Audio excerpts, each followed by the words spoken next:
Assalamualaikum warahmatullahi wabarakatuh. Hai teman-teman, perkenalkan nama saya Devi Permatasari dengan NIM 2020133016 dari kelas 1A Geografi Program Studi Pendidikan Geografi Universitas PGRI Palembang. Baik, di sini saya membuat video dengan tujuan untuk memenuhi ujian akhir semester mata kuliah Pendidikan Agama Islam. Oke, ada 5 soal dalam ujian akhir semester yang saya jalani sekarang ini. Baik, soal nomor 1. Apa yang Anda ketahui tentang zakat? Baiklah, saya akan bahas mengenai pengertiannya terlebih dahulu. Zakat menurut bahasa, artinya tumbuh, suci, atau berkembang. Sedangkan menurut istilah, zakat adalah pemberian harta dengan kadar tertentu dan syarat tertentu yang kemudian diberikan kepada orang yang berhak sebagai ibadah wajib kepada Allah Subhanahu wa Ta'ala. Zakat itu ada 2, zakat fitrah dan zakat mal. Kemudian, adapun syarat-syarat harta yang wajib untuk dizakatkan ada 5. Yang pertama, harta itu milik sempurna. Artinya, harta itu dikuasai secara sah dan dimiliki secara penuh oleh seorang muslim. Kemudian yang kedua, harta tersebut dapat dikembangkan. Kemudian yang ketiga, mencapai nisab. Yang keempat, harta yang dimiliki melebihi kebutuhan pokok. Kemudian yang terakhir, mencapai haul.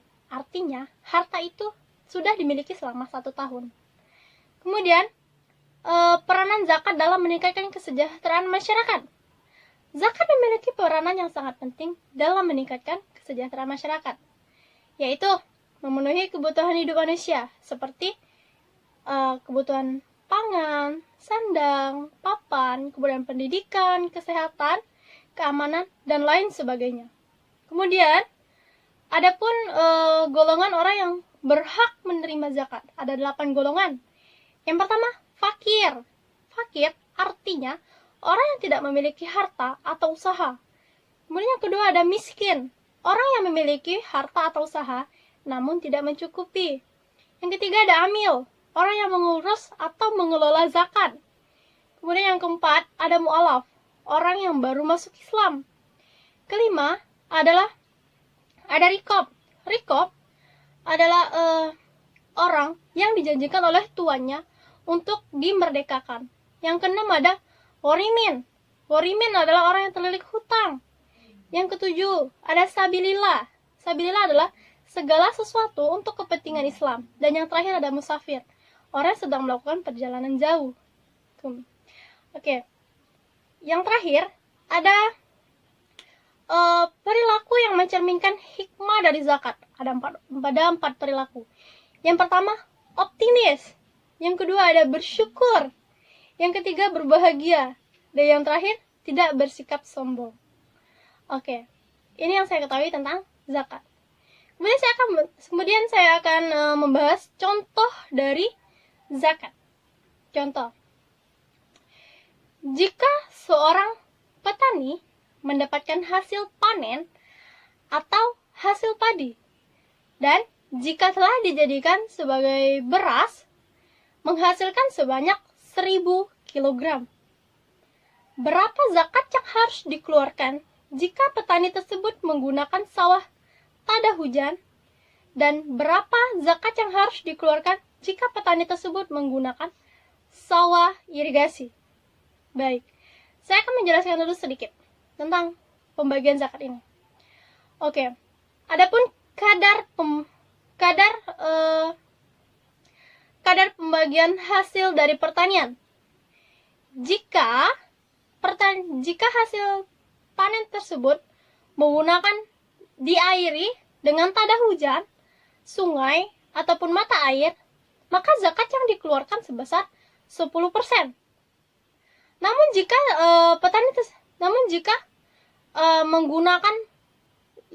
jika sawah tersebut diairi dengan disiram, maka zakat yang dikeluarkan adalah sebesar 5%.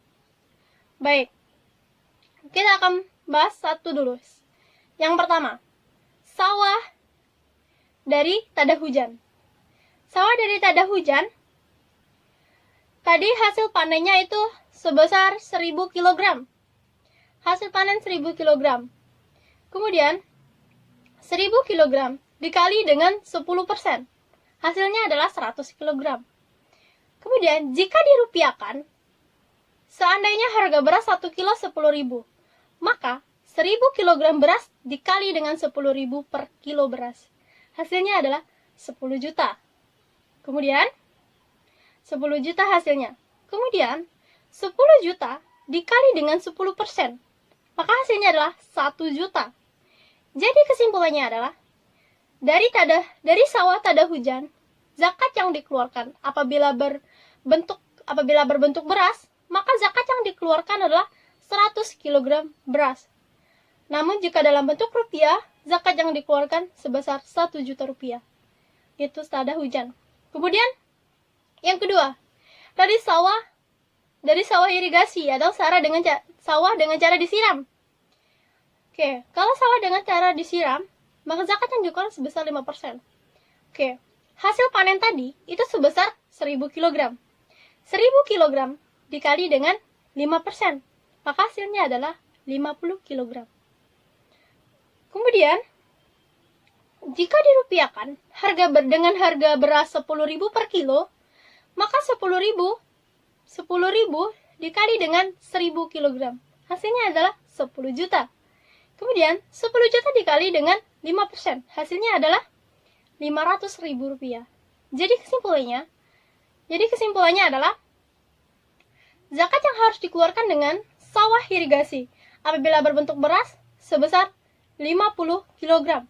Namun jika berbentuk rupiah, uang zakat yang harus dikeluarkan adalah 500.000 rupiah.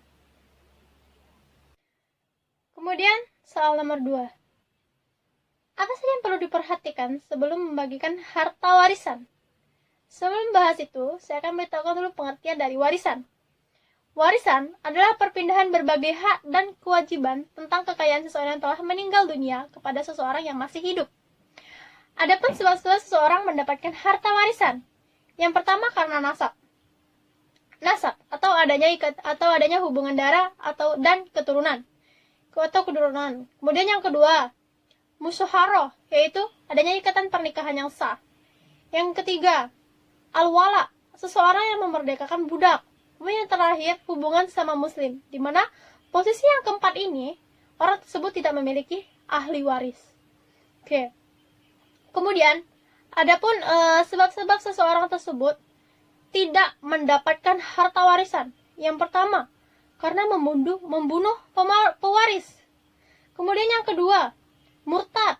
Yang ketiga, orang tersebut tidak seagama dengan pewaris. Kemudian yang keempat, anak zina atau anak yang dihasilkan dari hubungan di luar nikah. Kemudian, menurut undang-undang, ada 4 golongan ahli waris. Golongan yang pertama terdiri atas suami atau istri dan keturunannya. Kemudian golongan yang kedua, orang tua, saudara, dan keluarga saudara. Kemudian golongan yang ketiga terdiri dari leluhur lain-lainnya. Kemudian golongan yang keempat terdiri dari sanak keluarga lain-lainnya dari garis menyimpang sampai dengan derajat ke-6. Oke. Kemudian hal-hal yang perlu diperhatikan sebelum membagikan zakat. Yang pertama, itu menyelesaikan segala urusan jenazah. Yang kedua, menyelesaikan segala hutang piutang dari mayit, baik itu hutang sesama manusia maupun hutang sesama Allah. Kemudian yang ketiga itu membayar segala pengobatan atau perawatan dan biaya pemakaman jenazah. Kemudian yang ketiga, memenuhi wasiat almarhum apabila semasa hidupnya memiliki nazar. Nah, apabila 4 perkara ini sudah dipenuhi, namun ternyata masih ada sisa harta milik si mayit, maka harta tersebut disebut dengan tarika. Tarika adalah bagian harta milik ahli waris. Kemudian ada contoh, jika seorang suami mati dan dia meninggalkan harta sebesar 100 juta. Dia meninggalkan harta 100 juta. Dan dia meninggalkan seorang suami, 2 anak laki-laki, dan 1 anak perempuan. Tetapi dia mempunyai hutang sebesar 2 juta, biaya pengobatan semasa hidup 3 juta, kemudian biaya pemakamannya 2 juta. Nah, cara menghitungnya begini. Dari 100 juta harta yang ditinggalkan oleh suami, kita kurangkan terlebih dahulu dengan hutangnya, biaya pengobatannya, kemudian biaya pemakamannya. Yaitu 100 juta dikurang dengan 2 juta biaya pengobatan, kemudian dikurang 3 juta, 2 juta tadi itu hutang, kemudian dikurang dengan 3 juta biaya pengobatan dan 2 juta biaya pemakamannya. Yaitu jadi menyisakan 93 juta. Di mana 93 juta ini yang akan dibagikan kepada istri dan anaknya. Oke, dari 93 juta ini, istri mendapatkan 1/8 bagiannya, yaitu 93 juta dikali dengan 1/8, hasilnya adalah 11.625.000 yang adalah milik istri. Oke. Kemudian, setelah harta tersebut 1/8 diambil oleh istri, menyisakan 78 harta bagian yang akan dibagikan kepada anak-anaknya. Oke. 2 anak laki-laki mendapatkan 4/5 bagian harta dari 7/8 harta yang ditinggalkan tadi. Yaitu kita ulang terlebih dahulu. 93 juta harta yang ditinggalkan untuk anak dan istri dikurang dengan harta yang telah diambil oleh istri, yaitu 11.250, meninggalkan hasil 81.375.000, 81.735.000 inilah, 81.375 inilah yang akan dibagikan kepada anak-anaknya. Oke. Dari 81.375.000 ini dikali dengan 4/5 bagian milik laki-laki, menghasilkan 65.100. Inilah bagian milik anak laki-laki. Kemudian ada anak 1 perempuan tadinya. Anak 1 perempuan ini mendapatkan 1/5 bagian yang didapat oleh anak laki-laki. Dari 81.375 dikurang dengan 65.100.000, hasilnya 16.275.000. 16.275.000 ini adalah 1/5 bagian yang didapat anak perempuan. Soal nomor 3. Apa yang Anda ketahui tentang akhlak?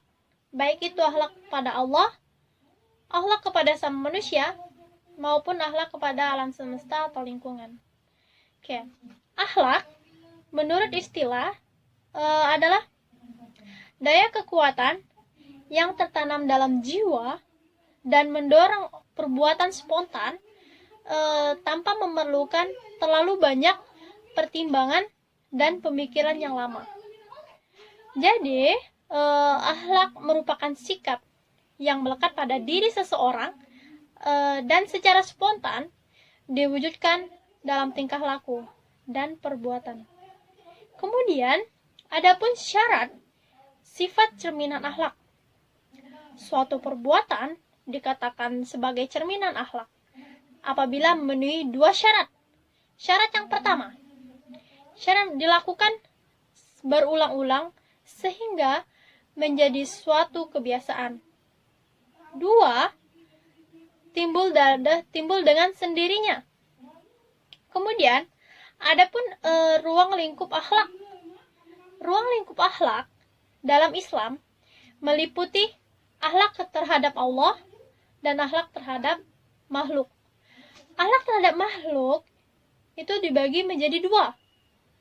Yang pertama akhlak terhadap sesama manusia dan akhlak terhadap bukan manusia. Oke, adapun perbedaan akhlak dengan moral dan etika. Yang pertama, dasar penentuan atau standar ukuran baik dan buruk yang digunakannya. 2, standar nilai moral dan etika bersifat lokal dan temporal, sedangkan standar akhlak bersifat universal dan abadi. Akhlak terhadap Allah artinya sikap atau perbuatan yang seharusnya dilakukan oleh manusia sebagai makhluk kepada Allah, sebagai Khalik. Contoh, yang pertama, mencintai Allah melebihi cinta kepada apa dan siapapun juga. Dua, melaksanakan segala perintahnya dan menjauhi segala larangannya. Kemudian, tiga, mengharapkan dan berusaha memperoleh keridhaan dari Allah. Empat, mensyukuri nikmat dan karunia Allah. Oke. Kemudian yang kelima, menerima dengan ikhlas semua koda dan kodar ilahi setelah berikhtiar maksimal. 6. Memohon ampunan kepada Allah. Kemudian, akhlak terhadap makhluk. Akhlak terhadap makhluk dibagi lagi. Yang pertama, akhlak terhadap manusia. Contoh, mencintai Rasulullah secara tulus. Yang kedua, menjadikan Rasulullah sebagai idola dan suri toladan. Yang ketiga, menjalankan apa yang diperintahkannya dan tidak melakukan apa yang dilarangnya. Yang kedua, akhlak terhadap orang tua. Akhlak terhadap orang tua yang pertama, mencintai mereka melebihi kerabat lainnya. Yang kedua, merendahkan diri terhadap kedua orang tua. Yang ketiga, berkomunikasi dengan nikmat. Kemudian adapun akhlak terhadap diri sendiri. Yang pertama, memelihara kesucian diri, menutup aurat, jujur, ikhlas, sabar, rendah hati, dan malu melakukan perbuatan jahat. Kemudian akhlak terhadap keluarga. Contoh, saling membina rasa cinta dan kasih. Kemudian saling menunaikan kewajiban untuk memperoleh hak. Berbakti kepada ibu dan bapak. Mendidik anak-anak dengan kasih sayang dan memelihara hubungan silaturahmi. Kemudian adapun akhlak terhadap tetangga, saling mengunjungi, saling membantu, saling memberi, saling menghormati, dan menghindari pertengkaran dan permusuhan.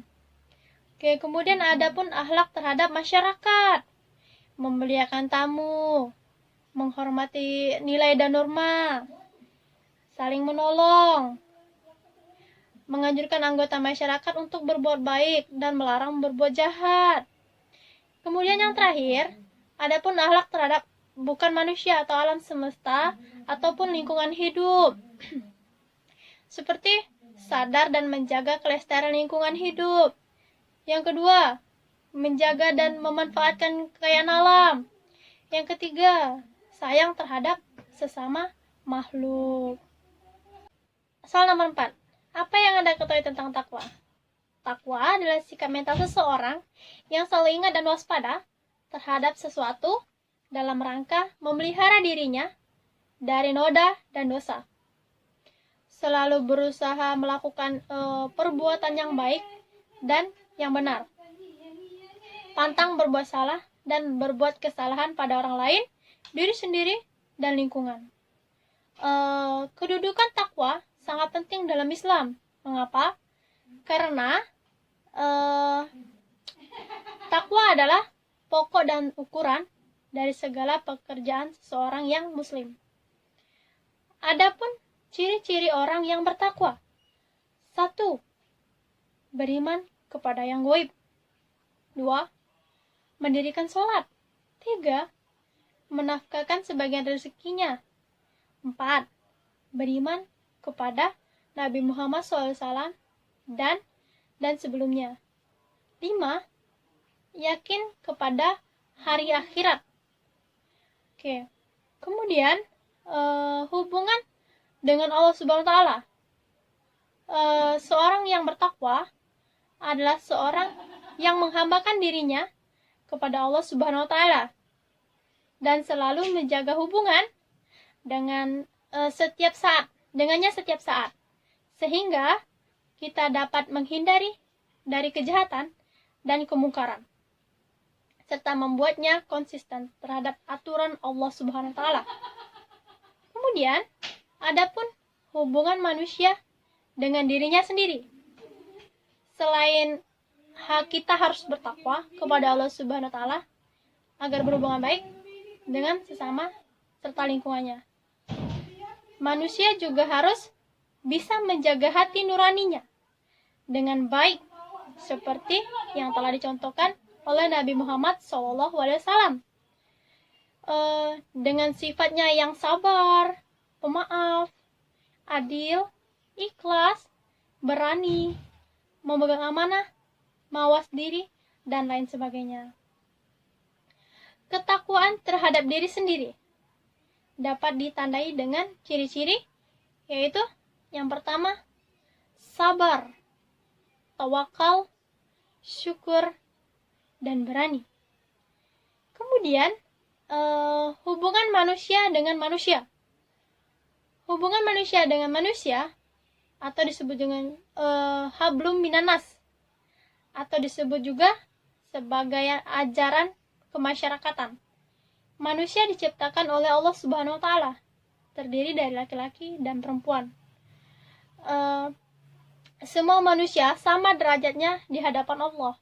Yang membedakannya adalah ketakwaannya. Oke, kemudian yang terakhir, hubungan manusia dengan lingkungan hidup. Orang yang bertakwa adalah orang yang mampu menjaga lingkungannya dan dengan sebaik-baiknya. Karena bagi orang yang bertakwa, lingkungan alam adalah nikmat Allah yang harus disyukuri dengan cara memanfaatkannya dan memelihara lingkungan dengan sebaik-baiknya. Kemudian soal nomor 5. Mengapa umat Islam itu wajib untuk menuntut ilmu? Dan bagaimana konsep ilmu dalam Islam? Allah mewajibkan hambanya untuk menuntut ilmu, yang berarti Allah tidak menghendaki muslimah itu seperti kita ini, bodoh, kuper, kudet, dan lain sebagainya, yang membuat kita ketinggalan dari yang lainnya. Menuntut ilmu itu penting, karena tanpa ilmu, sedikit sekali yang bisa manusia perbuat dalam kehidupan dunia ini. Menuntut ilmu merupakan kewajiban bagi semua umat manusia, tidak memandang umur, jenis kelamin, ataupun derajatnya. Mencari ilmu adalah kewajiban bagi setiap manusia. Dasarnya baik dalam Al-Quran maupun di dalam hadis. Salah satu sifat Allah yang disebut dalam Al-Quran adalah alim, yang berarti yang memiliki pengetahuan. Oleh karena itu, memiliki pengetahuan merupakan sifat yang menjadi pengetahuan dan kewajiban bagi setiap orang yang beriman. Pentingnya kita mempelajari dan memahami ilmu, yaitu yang pertama, perbedaan yang jelas antara orang yang berilmu dengan orang yang tidak berilmu. Kedua, hanya orang-orang yang berakal yang dapat menerima pelajaran atau pengajaran. Tiga, hanya orang yang berilmu yang mampu memahami hakikat sesuatu. Empat, Allah memerintahkan agar manusia berdoa karena agar ilmunya bertambah. Kemudian yang kelima, orang yang mencari ilmu berjalan di jalan Allah dan telah melakukan ibadah. Kemudian, adapun manfaat dalam mempelajari ilmu bagi kehidupan kita. Yang pertama, akan mendapatkan pahala secara terus-menerus bagi yang mengajarkannya atau menyalurkannya. Dua, ilmu memberikan kepada yang memiliki pengetahuan untuk membedakan apa yang terlarang dan yang tidak. Menerangi jalan ke surga, kawan waktu sepi, dan teman ketika kita kehilangan sahabat. Kemudian yang ketiga, ilmu memimpin kita kepada kebahagiaan, menghibur kita dalam menduka, perhiasan dalam pergaulan, dan perisai terhadap musuh. Dan dengan menuntut ilmu, wajib hukumnya, karena menuntut ilmu sangat penting. Sebab dengan menuntut ilmu, seseorang memiliki pengetahuan tentang akidah, ibadah, dan sesuatu yang bersifat keduniaan. Kemudian ada pun konsep ilmu dalam Islam. Konsep ilmu dalam Islam berorientasi pada kurikulum dan proses pembelajaran di sekolah, di kelas atau di sekolah. Kurikulum pendidikan harus dikembangkan secara integral, tidak dikotoris, integral, pengembangan ilmu dan pengembangan ilmu fardu ain dan fardu kifayah yang bersifat dinamis. Dalam proses pembelajaran, adab-adab dalam mencari ilmu, adab hubungan guru, peserta didik dalam interaksi edukatif harus diimplementasikan. Sekian dan terima kasih.